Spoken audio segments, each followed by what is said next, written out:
As the pandemic spreads throughout the US, people are scared for their health. I've seen a huge increase in the percentage of people wearing masks in grocery stores for the past few days. It's no secret that the markets have crashed, and some are worried that we haven't seen the worst of it, and that this could last as long as the Great Depression did. I'll be providing a side-by-side comparison of what happened in 1929 to what happened today, and hopefully ease some of your fears.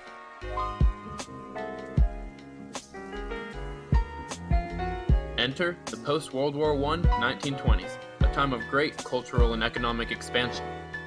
Credit is largely unregulated by the government and growing in popularity amongst consumers. Wall Street is seeing levels of growth and speculation that are unprecedented.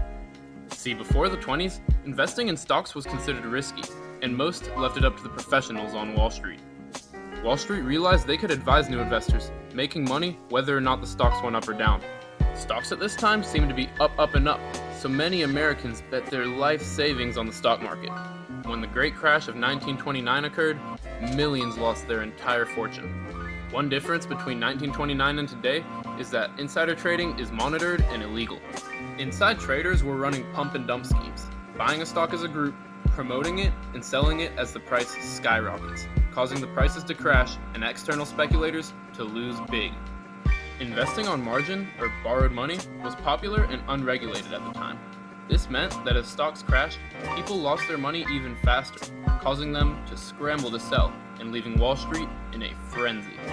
It wasn't just those invested in the stock market losing money though. As banks started to crash, regular people were losing their cash in the bank. See, banks basically print money by taking your money, lending it out, and only keeping a certain percentage in reserve. This artificially inflates the money supply. Banks crashing, along with everything else going on, led to a massive decrease in money supply. This led to less consumer demand and investment, causing a long period of inflation that led to the Depression. Many farmers went out of business as a surplus on food after World War I led to prices dramatically dropping. There was serious deflation between 1930 and 1932, causing this depression to last so long.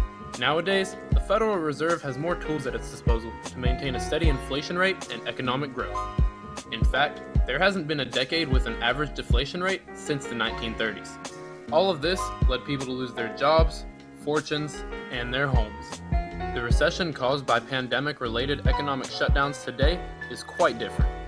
We've seen oil prices dropping, but that's about it, and this is due to larger systemic issues in the oil industry. With all the economic stimulus, I don't predict much deflation. Government bailouts are making sure that large industries don't go under, while stimulus checks are going to all Americans, hoping to keep them afloat. Laws are making it so that mortgages can be furloughed, banks can't foreclose on houses, and landlords cannot evict their tenants.